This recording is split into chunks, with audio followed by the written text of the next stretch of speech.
Federica Battiato, and this is Buckingham News, live at 5.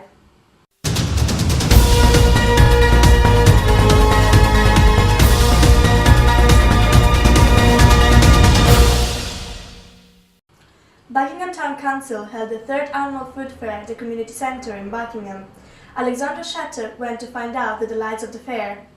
After the great success of the last 2 years, Buckingham held the third annual food festival on Saturday, the 28th of February. Inside the fair, we found a great variety of choice, from cider to apple brandy, handmade chocolates, sugar, local wine and beer, enough to make children and adults happy. We walked among the stands, enjoying the amazing smell of the warm bread and the delicate scent of the homemade jams. This is our third annual food fair. It's organised by the Town Council, Buckingham Town Council, and a lot of the traders. We've got about 25 different food sellers here. We've got about 6-7 new people, new stall holders, and we've got pizza outside, we've got bacon butties outside. So it's a really good event. The stall holders also explained why they thought it was such a good event. I've been here for every year since the food festival's been on, and it's a great way to start the year off. Lots of friendly people, but a good business to start the year off. This was the first event and outing into Buckingham that we came to. So I decided that it had to be the place to be to get myself shown and let people know about the classes that I hold in Buckingham and around the area. We're from the Buckingham Fair Trade Town Steering Group. Buckingham's been a fair trade town since 2007, and it's especially good to be at the food fair today because it's Fair Trade Fortnight started last Monday. We also tried to make a little face made of icing with the help of Lisa Adams, owner of Party Bakes. We modelled the face, made the eyes, 2 small ears, a tiny nose, the mouth, the lashes and the eyebrows. The result was quite impressive. Spending a day at the Buckingham Food Fair is not only a way to have a good time, but it's also a great opportunity to discover and appreciate the local goodies. This is Alexandra Shattuck, Buckingham News. The ex-prisoner Frankie Owens, author of The Little Book of Prison, A Beginner's Guide, came to the University of Buckingham on the 2nd of March for a talk about prison life. Joanna Lynn has the story. Frankie Owens wrote a survival guide of do's and don'ts for those heading into imprisonment for the first time. On his second day of imprisonment, he began writing the Little Book of Prison, explaining his experience and emotions brought on by the unknown of the prison atmosphere. I was convicted of witness intimidation, which carries up to 5 years, and I was actually, there was another set of offences that went with that, and it was category C stuff, no violence, nothing major, but I was convicted and given a year sentence, and I served 5 months of that. Frankie suffered from a bipolar disorder that was untreated, leading to his time behind bars. Mental illness is as much of a stigma as being an ex-offender. You know, I'm an employer's dream. I've got 17 convictions and I'm a mental health survivor. You know, I'm not going to make it to the interview stage. And there's a lot of stigma around mental health. Written to comic effect, Frankie is still able to convey the seriousness of the matter to his readers. The book isn't about glamorising criminality or saying how great it is in prison. It's done in a comical way, but it delivers the message of what really prison is all about, without the stereotypes of violence and prison showers and that sort of stuff. It just takes you through the first day, the first week, the first month, the first couple of months of being in the prison system. The book includes step-by-step guide for people going into the prison. It ranges from prison cell etiquette to the first night. It has also won the Coastal Platinum Award, and he's currently working on his second book based on the Forgiveness Project. This is Joanna Lynn from Buckingham News. The university's medical school has already made an impressive mark on the map since opening in January and are keen to carry on in the same fashion. Narrative medicine is a model Buckingham offers where students learn firsthand the issues faced by patients with chronic illnesses. Olivia Marsden has more. Experience is key in the field of medicine, and the University of Buckingham Medical School is doing everything it can to make sure their students get the hands-on involvement they need to succeed in getting a job after their studies. Each medical student at the university is assigned a patient that's suffering from some form of chronic illness. The aim of this is that they can form a friendly relationship with them, learning more about their experiences and treatment from the NHS. It's hoped that this valuable experience will give them the cutting edge they need in this competitive field. Narrative medicine is a part of the course that we introduced specifically to Buckingham University, although there's parts of it that come from Leicester. And the purpose is to try and get the medical students to see life from the patient's perspective. The module is based on the idea that a person is much more than just skin and bones, and that having a good relationship with a patient is the key to becoming a great doctor. Medical student Andrew Neves has already met his patient. It's strictly a friendly relationship, and we spend 18 months with them learning about all aspects of their illness and, more importantly, their care by the NHS. As something that benefits both the university and the NHS, there are high hopes for the narrative medicine module and for the university's future doctors. This is Olivia Marsden reporting for Buckingham News. Student activism is hardly a new concept, but the latest group gaining traction in the area is the Marxist Student Federation. Jason Dunn sat down with the group's leader for a coffee, because of property is theft. The Oxford Marxist Society will be hosting a guest speaker at 7 p.m. today at Corpus Christi College, Oxford University. Political activist and writer for the Socialist Appeal website, Adam Booth, will be coming in to give a talk on Marx, Piketty and wealth inequality in Britain. The Oxford Marxists are part of the larger National Marxist Student Federation, whose primary aim is to promote Marxist revolutionary ideas to students around the country and to get British student activists to fight for a clear socialist program by winning over the NUS to a Marxist philosophy. The demands for the National Union of Students include the abolition of student debt and the nationalisation of the banking system and major monopolies under democratic workers' control.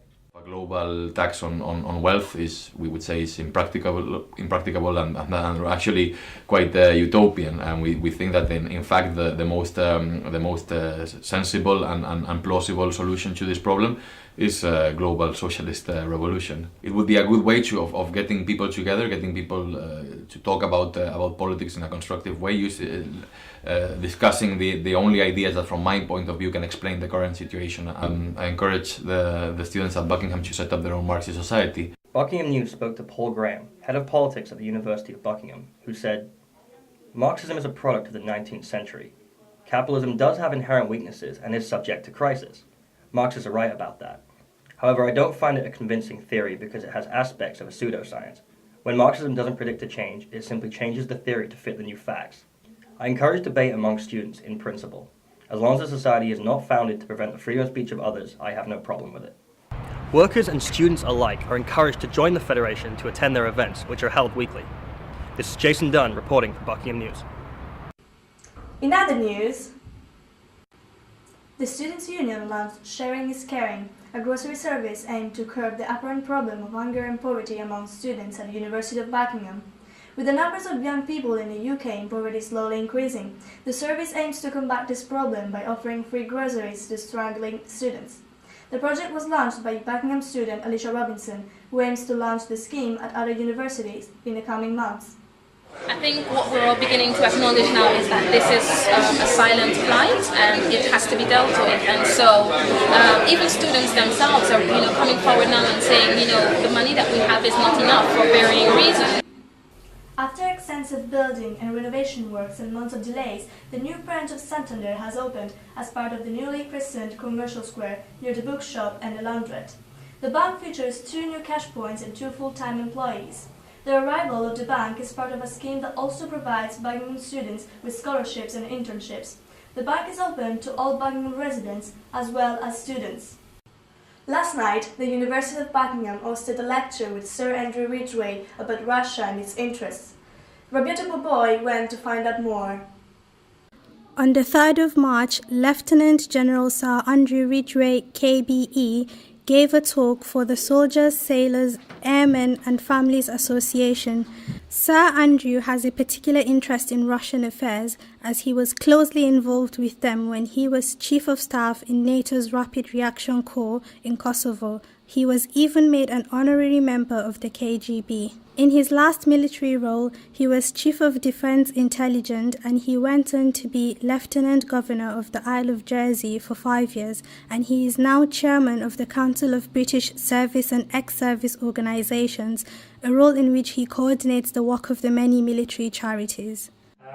But of course, I've joined the Royal Tack Regiment with Edward, and went off and spent the next 20 years doing nothing but training to fight the Russians, the Soviets, as they then were. They were our enemy. We spent the time patrolling the border and also preparing to force the Berlin corridor. Some will remember how we would, every 2 or 3 times a year, we'd go out and practice how we were going to force our way up the Berlin corridor if the Russians closed it again.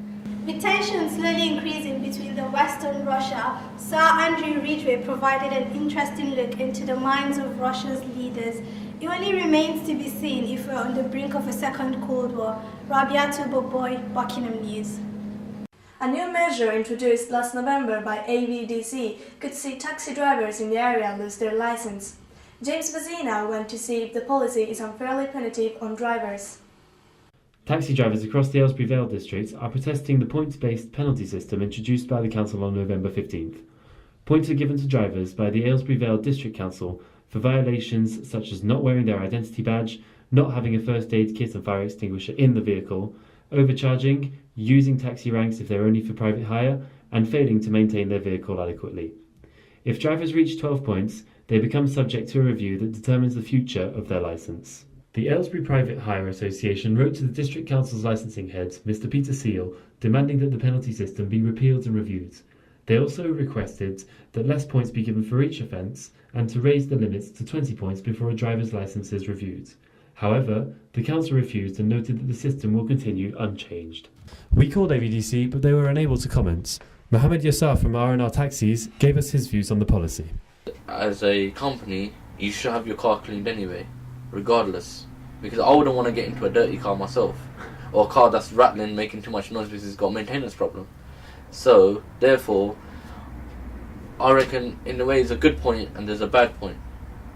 And that's the good point about it, and the bad point is they should give them a certain amount of time to get it fixed. A total of 80 points were given out between November and February, mostly for failing to wear an identity badge. On 3 occasions though, points were given for tyre pressure being below the legal limit and a car boot which failed to open. No driver has yet reached 12 points. This is James Vazina for Buckingham News. It's the 25th National Bed Month this March. The awareness campaign started in 1990 as a reminder for people to get a good night's sleep. Elliot Beverley decided to find out how well rested the students of Buckingham are. Along with food, water and oxygen, sleep is a vital aspect of human life. We spend approximately a third of our lives sleeping, so it is important not to neglect a good night's rest. A recent study from the National Sleep Foundation has found that the optimal amount of sleep varies depending on your age and lifestyle. For young adults aged 18 to 25, the recommended amount of sleep was 7 to 9 hours, but the students at the University of Buckingham managed to meet this target. I mean, on average it's between 3 or 4, but on the weekends there's some catch up to do, so maybe 9 or 10. About 8 to 9 hours of sleep, like from 11 in the night to 7 in the morning. I get about 6 to 7 hours of sleep. Usually I'll sleep about 8 hours a night, but on the weekend it'll be a lot longer. Research performed by the University of Harvard states that sleep is essential in one of the key aspects involved in learning, recall. Without sufficient sleep, it can be difficult to retain knowledge for prolonged periods of time. Many students will see sleep as the least important aspect of their daily routines, but it has been proven that there is a correlation between academic success and sleep.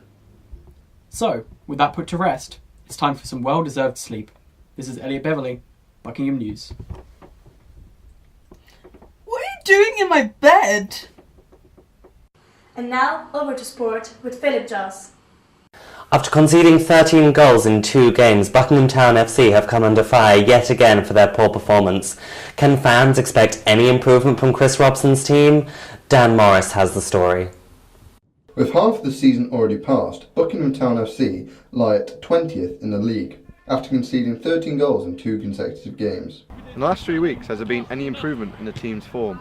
With players unavailable, injuries, suspensions, we've had a bad run of 4 defeats now, which included last Saturday's very disappointing result against Northampton Chennicks.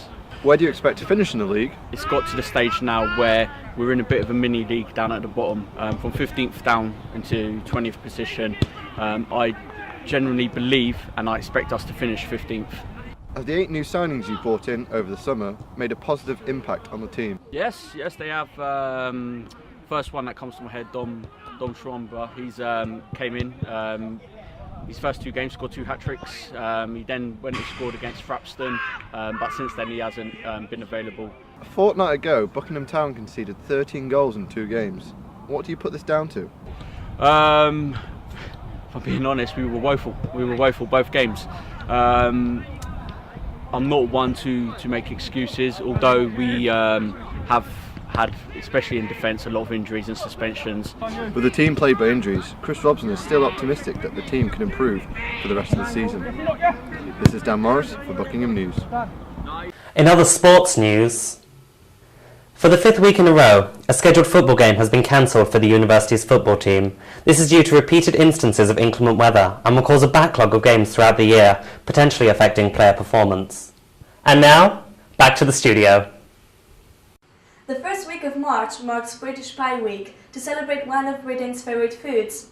The most popular filling remains the traditional steak and ale pie, and Elisa Lee tried the nation's favourite recipe out for herself. For the pie, you need half tablespoon of oil, 1 kilogram of steak, 1 chopped onion, 2 large carrots, 500 milliliters of strong ale, 4 beef cubes, 1 vegetable cube, 2 to 3 teaspoons of thyme, and 300 grams of puff pastry. Heat the oil in a pan with the onion and carrots for 1 minute. Add the steak. Cook until the meat is seared all over and there is no pink left. By this time, there will be some juice in the pan and it should be sizzling. Pour in half the ale and allow simmering for a minute.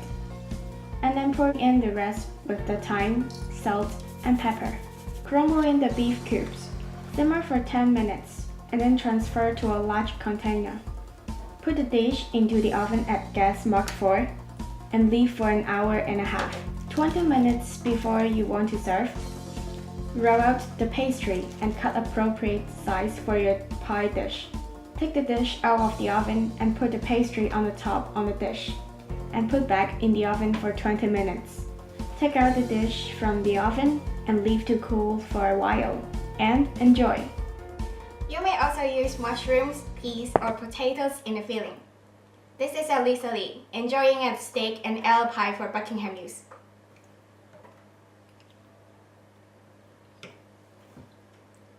Preparations are underway for the Swan Ball, the most anticipated event in the social calendar. Lisa Collins went to see what special surprises the university has in store for its graduates this year. Construction works are underway on Bella Lawn for the Swan Ball, where workmen have started levelling the platform and erecting the marquee for the celebrations at the end of the month.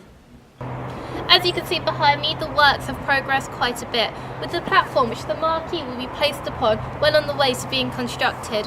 Also, parts of the marquee have been erected, as you can see behind me. I've been doing this for about 12, 14 years now, so no, it doesn't get boring. We're like one big happy family. Well, by the end of next week, this will be finished. We've done it so many times now, so yeah, it's going a lot quicker than what we anticipated, especially with the floor and stuff. Whilst the venue is not entirely ready, it looks as if we are well on the way, and ensured that attendees will have a fabulous time on the 21st. This is Lisa Collins for Buckingham News. Thank you for watching Buckingham News this